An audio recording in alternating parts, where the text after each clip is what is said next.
Hello friends, आपका अपना YouTube channel math education में फिर से स्वागत करता हूं। आज हम लोग पढ़ने वाले हैं क्लास 10 का जो है रियल नंबर। रियल नंबर जानने से पहले जो है यानी कि 9th में हम कुछ नंबर के बारे में हम जाने थे, उसको पहले चर्चा करेंगे तो अपने आप रियल नंबर समझ में आ जाएगा। ठीक है, तो चलिए पिछले वाले में यानी कि 9th में हम लोग कुछ नंबर पढ़े थे, थोड़ा बहुत उसका चर्चा कर लिया जाए। देखिए पहला जो है आपका क्या है, प्राकृतिक संख्या है। कौन संख्या है? प्राकृतिक संख्या।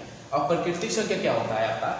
प्राकृतिक संख्या जो भी काउंटिंग नंबर है। कौन से? काउंटिंग नंबर यानी गिनने वाली संख्या, जैसे कि आपका 1 2 3 4 5 6 ये अनंत तक जाएगा। कहाँ तक जाएगा? अनंत तक, जो 1 से चालू होता है यानी जिनको हम लोग गिनते हैं वो प्राकृतिक संख्या है। ठीक है, और आपका दूसरा जो है पूर्ण संख्या।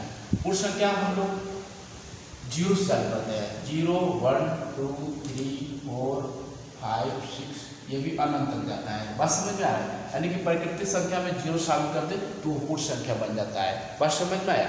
तो अगला आपका है पूर्णांक। पूर्णांक हम बताए थे, संख्या रेखा आपको बताए थे हम, जैसे कि यहाँ पर मूल में 0 रहता है, इधर धनात्मक संख्या नहीं रहती है, ऋणात्मक रहती है। ठीक है, इधर धनात्मक होती है आपका। ठीक है, 1 2 3 4 ये भी अनंत तक जाता है, जगह नहीं है बस समझ में, कि अनंत तक जाता है। ठीक है, और इधर ऋणात्मक -1 -2 -3 -4 ये भी अनंत तक जाता है। तो ये 0 और धनात्मक संख्या और प्लस वाली संख्या ये सारे जो है पूर्णांक संख्या हो जाएंगी। क्या हो जाएगी? पूर्णांक संख्या। अगला जो है आपका परिमेय संख्या। कौन संख्या? परिमेय संख्या। देखिए यहाँ से परिमेय संख्या क्या होता है, यहाँ पर परिमेय संख्या समझा दे रहे हैं आप लोग को कि परिमेय संख्या जो है आपका कि वह संख्या जिसको हम लोग P/Q के रूप में क्या कर सकते हैं? लिख सकते हैं। क्या कर सकते हैं? लिख सकते हैं। जैसे कि यानी कि भिन्न वाली संख्या, जैसे कि 3/4 2/3 4/5 6/2, तो ये आपकी जो है ये परिमेय संख्या है, जिसको हम लोग क्या करते हैं? भिन्न में लिख सकते हैं, यानी कि P/Q में लिख सकते हैं। उसे हम लोग क्या बोलते हैं? परिमेय संख्या बोलते हैं। ठीक है, ये सारे जो आप देख रहे हैं प्राकृतिक संख्या, पूर्ण संख्या, पूर्णांक संख्या, ये सारे आपके परिमेय संख्या हो जाएंगे। ये क्यों हो जाएंगे ये भी हम लोग को बताए थे, क्योंकि हम लोग इसके नीचे जो है 1 लिख सकते हैं, हर में 1 लिख सकते हैं, तो वो आपका क्या बन जाएगा? परिमेय संख्या बन जाएगा। क्या बन जाएगा? परिमेय संख्या बन जाएगा। अब चलिए अगला जो है आपका, अब अगला जो है आपका अपरिमेय संख्या है। कौन संख्या? अपरिमेय संख्या। ठीक है, तो अपरिमेय क्या होता है आपका? अपरिमेय जो है जिसको हम लोग P/Q के रूप में नहीं लिख सकते हैं, जिसको हम लोग P/Q के रूप में नहीं लिख सकते हैं। जैसे कि पाई जो है आपका एक अपरिमेय संख्या का सबसे बढ़िया उदाहरण हो जाएगा। ठीक है, जैसे कि और हो जाएंगे आपके √2 √3 √5 ये जो है आपके क्या है? अपरिमेय संख्या। क्या है? अपरिमेय संख्या। क्या है? अपरिमेय संख्या है आपका। ठीक है, तो इतने जो है हम लोग 9th में जो है संख्या के बारे में हम लोग जान चुके थे। ठीक है, अब आता है आपका जो चैप्टर का नाम जो है वास्तविक संख्या, जो हमको पढ़ना है।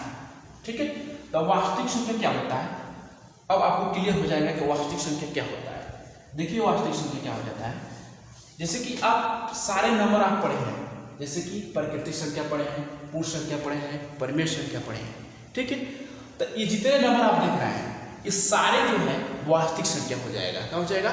वास्तविक संख्या हो जाएगा। ठीक है, तो वास्तविक संख्या जैसे कि ये प्राकृतिक संख्या भी आ जाएगा, आपके पूर्णांक संख्या भी इसमें आ जाएंगे, परिमेय अपरिमेय धनात्मक भी आ जाएगा, ऋणात्मक भी संख्या आ जाएगा इसमें। ठीक है, √2 भी आ जाएगा, √3 भी आ जाएगा, यानी जितने नंबर हम लोग पढ़े हैं सीधे आप डिफिनेशन अगर जानना चाह रहे हैं इसका तो कर सकते हैं कि परिमेय और अपरिमेय, परिमेय और अपरिमेय संख्याओं का संग्रह यानी कि समूह को हम लोग वास्तविक संख्या बोल देंगे। क्या बोल देंगे? वास्तविक संख्या बोल देंगे। क्या बोल देंगे? वास्तविक संख्या। समझ में आया? चलिए, तो इतने आपके समझने के बाद इतना जो है आपका वास्तविक संख्या समझ में आया आपको। इसलिए ये जरूरी था कि पिछले वाले नंबर आप लोग को थोड़ा बहुत चर्चा करा दे, तो वास्तविक संख्या क्या हो जाए? समझ में आ जाए। ठीक है, तो अगले जो है हम लोग अब आगे कुछ इसमें नंबर दे रखे हैं जो क्लास 10 में जो है आपको मिल सकता है। चलिए उसके बारे में भी हम लोग जान रहे हैं। ठीक है,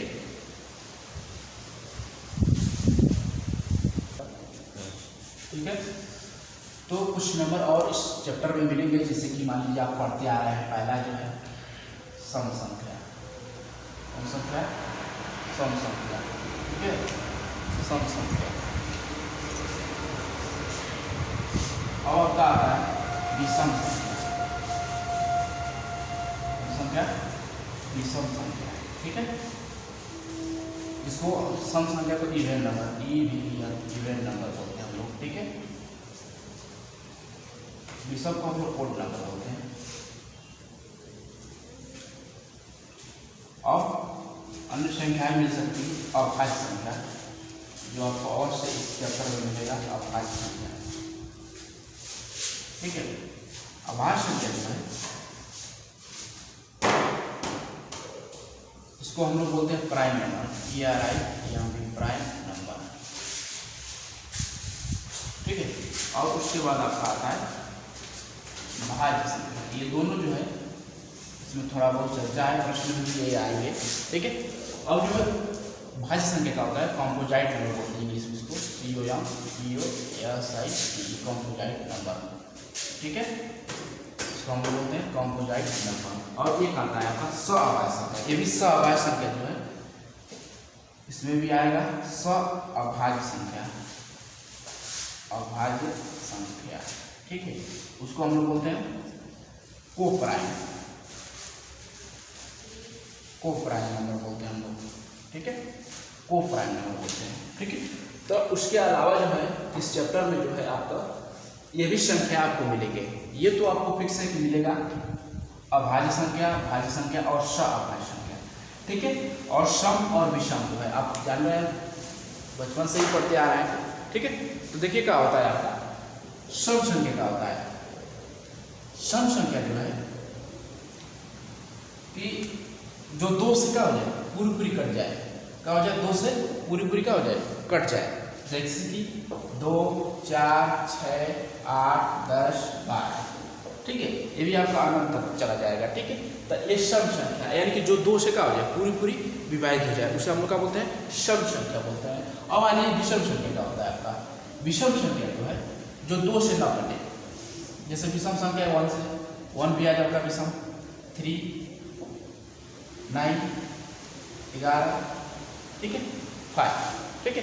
तो ये आपके क्या है विषम संख्या, जो आप पढ़े होंगे पीछे, यानी कि छोटे क्लास में आप लोग पढ़ते आए रहे हैं, ठीक है। तो ये आपका सम विषम भी थोड़ा बहुत चर्चा हो सकता है, ठीक है।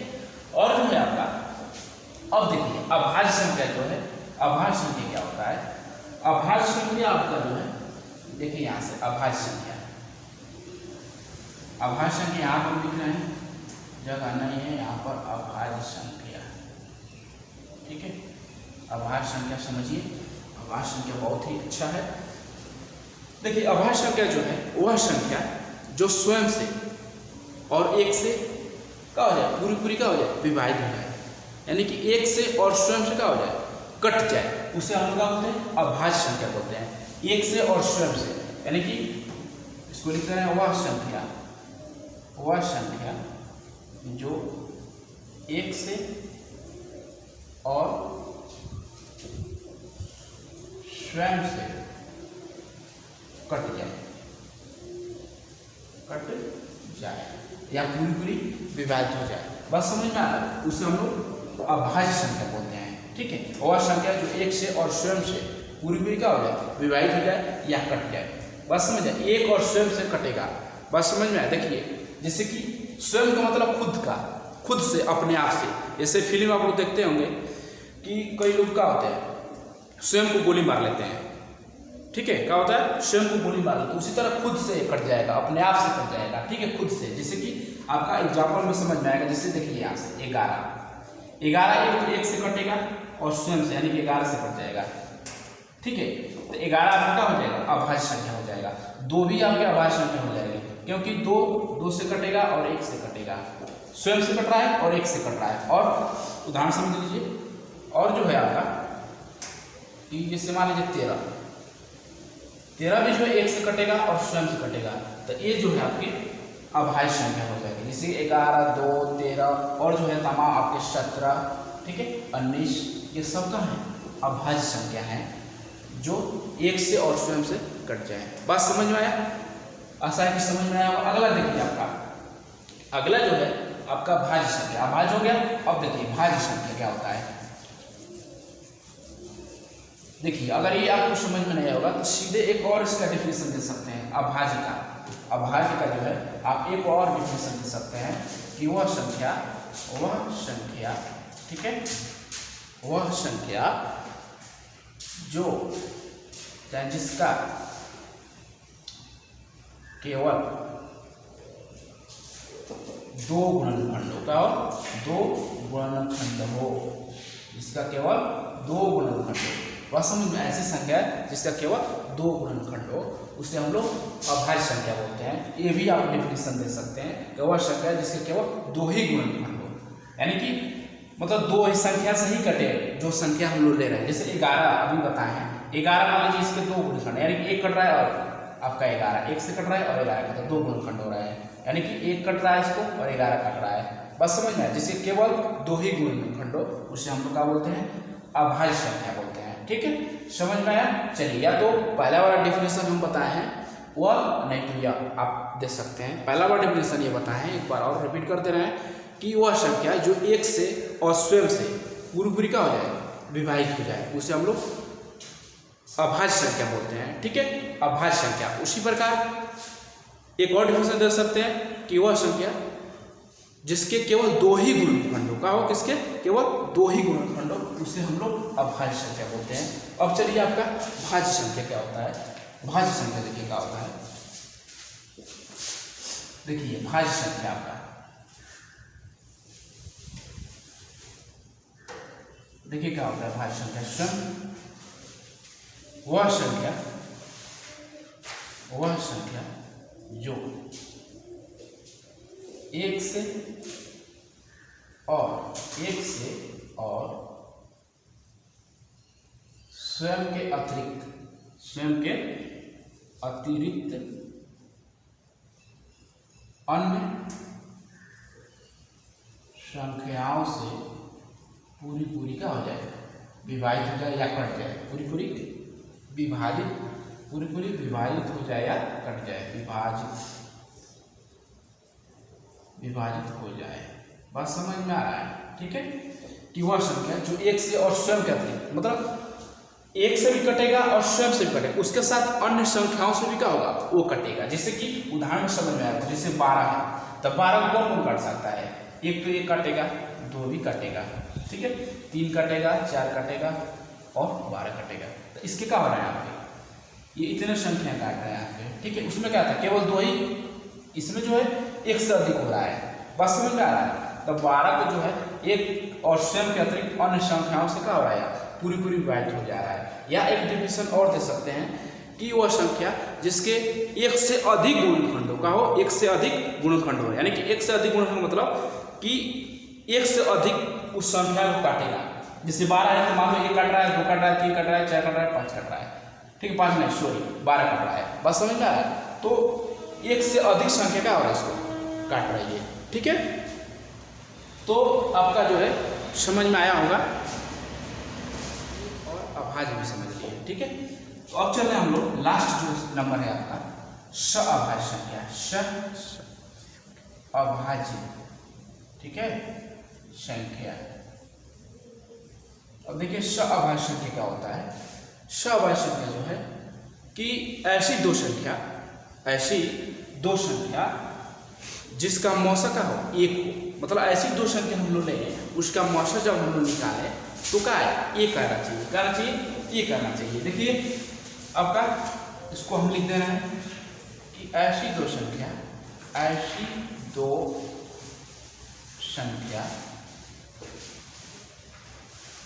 जिसका मौसा आप लोग पढ़े होंगे, अगर नहीं पढ़े होंगे तो इसके बाद मौसा ही बताया जाएगा पूरा डिटेल्स। ठीक है, तो ऐसी 2 संख्या जिसका मौसा का 1 हो, जिसका मौसा 1, मतलब ऐसी 2 संख्या हम लोग लें, उसका मौसा निकालें तो क्या आना चाहिए, 1 आना चाहिए, क्या आना चाहिए, 1 आना चाहिए। देखिए जैसे कि मान लीजिए 2 और 3 का मौसा निकालेंगे तो 1 आएगा, और 5, 7 और 25, 28। ठीक है, देखिए यहाँ से जब इसका दोनों का अगर मौसा निकालेंगे, ठीक है, जैसे कि क्या होता है मौसा में, जैसे यही है आपका 2 और 3, इसका मौसम छोटी संख्या से जो है बड़ी संख्या भाग करते हैं 1 बन जाएगा, 2 कम 2 1 आ जाएगा, फिर 2 आ जाएगा, यहाँ से ये हो जाएगा, 2 बार मिल जाएगा, 1 कट जाएगा। तो जिस संख्या से कटता है वही क्या हो जाता है मौसा, तो मौसा का 1 आ रहा है। बस समझ में, तो ये दोनों जो है आपका 2 3 1, ठीक है। ऐसी दो संख्या है जिसका मौशका है एक, उसे हम लोग क्या बोलेंगे सहअभाज्य संख्या। उसी प्रकार 5 7 सहअभाज्य संख्या और 25 और 28 जो है सहअभाज्य संख्या है। बात समझ में आया, ठीक है। या इस तरह भी कर सकते हैं, इसका डेफिनेशन दे सकते हैं कि ऐसी दो संख्या जिसका हम लोग खंड करें, क्या करें, खंड करें। जैसे मौसम में निकालते हैं पेयर बनाते हैं हम लोग, तो ऐसी दो संख्या जिसका हम लोग खंड करें तो पेयर का होना चाहिए, केवल एक बनना चाहिए। जैसे कि मान लीजिए ये ले रहा है एक और उदाहरण, जैसे कि यहाँ पर इसको मिटा दे रहे हैं, देखिए यहाँ से, जैसे मान लीजिए 16 हो गया और 9 हो गया। इसका मान लीजिए हम लोग खंड करें तो इसका खंड बनेगा 2 गुणे 2 गुणे 2 बनेगा, इसका बनेगा 3 गुणे 3। बस समझ में ये 9, ठीक है। तो इसमें जो है कोई पेयर मिल रहा है, इसके एक भी हम लोग लिख सकते हैं यहाँ पर, इससे कोई अंतर नहीं होगा। बस समझ में देखिए, तो एक के अलावा जो है और कोई जो है पेयर नहीं मिल रहा है इसमें, ठीक है। तो 16 और 9 जो है एक सहअभाज्य संख्या का है, सहअभाज्य संख्या है। बात समझ में आया। तो हम क्या बताएं, एक बार और बता दे रहे हैं कि ऐसी दो संख्या जिसका मौशका हो एक हो, उसे हम लोग क्या बोलते हैं, सहअभाज्य संख्या बोलते हैं। या ये भी हम लोग कर सकते हैं कि जिसका हम लोग खंड करें यानी कि पूर्णखंड करें हम लोग, जैसे इस प्रकार, ठीक है। उसका में जो केवल एक ही पेयर बने, यानी कि एक का केवल, और उसके बाद न बने। बात समझ में आए, तो आपके सहअभाज्य संख्या हो जाएगा, सहअभाज्य संख्या हो जाएगा, ठीक है। तो इतने नंबर आपको इस चैप्टर में दे रखे हैं। 2 नंबर और बच रहा है, तो इसको भी हम बता दे रहे हैं। देखिए यहाँ से 2 नंबर और जो है आपका, जो इस चैप्टर में आ सकता है, देखिए तो कौन सा क्या है, पूर्ण वर्ग संख्या। कौन संख्या, पूर्ण वर्ग संख्या, जिसको हम लोग परफेक्ट स्क्वायर नंबर बोलते हैं, परफेक्ट स्क्वायर नंबर। आप लोग वर्ग पढ़े होंगे, तो परफेक्ट स्क्वायर नंबर का होता है आपका, यानी कि पूर्ण वर्ग संख्या का होता है कि वह संख्या जो किसी संख्या का पूर्ण यानी कि वर्ग हो चुका है, ठीक है, यानी कि परफेक्ट वर्ग हो चुका है। जैसे कि आपको समझ में आया उदाहरण से, जैसे कि 4 तो का वर्ग है, 4 आपका हो जाएगा 16, ये हो जाएगा 25 36, और जो है आपका 49 81 100 121 144 196। बस समझ में आ रहा है। तो ये किसी संख्या का वर्ग है, जैसे कि आपका 4 जो है 2 का वर्ग है, 16 जो है 4 का वर्ग है, 25 जो है 5 का वर्ग है, यानी कि 5 का जब वर्ग करेंगे तो 25 आ जाएगा। तो ये जो भी नंबर आपके हैं, ये आपके सारे पूर्ण वर्ग संख्या है। कौन संख्या है, पूर्ण वर्ग संख्या है, जो ये किसी का वर्ग है। जैसे कि अभी बताया 36 जो है 6 का वर्ग है, 6 का वर्ग करेगा तो 36 आएगा। उसी प्रकार 49 7 का वर्ग करेगा तो 49 आएगा। उसी प्रकार 81 जो है 9 का वर्ग करेंगे तो 81 आएगा। उसी प्रकार ये आपका 10 का, ये आपका 11 का, ये आपका 12 का, ये 13 का। बात समझ में आया, ठीक है। 13 का सॉरी ये 14 का है, ठीक है। 13 का 169 होता है। बात समझ में आया। चलिए अब आपका एक है पूर्ण वर्ग, पूर्ण घन संख्या, पूर्ण घन संख्या, परफेक्ट क्यूब नंबर, ठीक है। यानी कि वर्ग और घन आप लोग अगर पढ़े होंगे समझ में आया होगा। ये देखिए, तो पूर्ण घन संख्या क्या होता है कि वह संख्या जो किसी का घन है, जैसे कि आपका घन हो चुका है, जैसे कि मान लीजिए आपका 3 का आपका 27, यानी कि 3 का यह घन है, तो ये आपके पूर्ण घन संख्या हो जाएगा। और मान लीजिए आपका हो जाएगा 216, 6 का घन है, यानी कि 6 का जब 3 बार गुणा कराएंगे तो आपका 216 आएगा। अब आया 343, 1728, 1331, ठीक है। और जो है आपका 4 का हो जाएगा 64 और 729, ठीक है। तो ये किसी का घन है, जैसे कि ये 3 का घन है, यानी कि 3 का जब 3 बार गुणा करेगा तो 27 आ जाएगा। ये आपका 6 का है, इसका है 6 का, ये आपका 7 का है, ये आपका का है 12 का है। बात समझ में आए। ये आपका जो है 11 का है, ठीक है। तो ये आपके पूर्ण घन संख्या है, जो किसी का घन है, यानी कि 27 216 343 1728 जो है ये पूर्ण घन संख्या है। बात समझ में, जो किसी के घन है आपके, ठीक है। उसी प्रकार पूर्ण वर्ग समझ में आया होगा, जो किसी के वर्ग हैं आपके, ठीक है।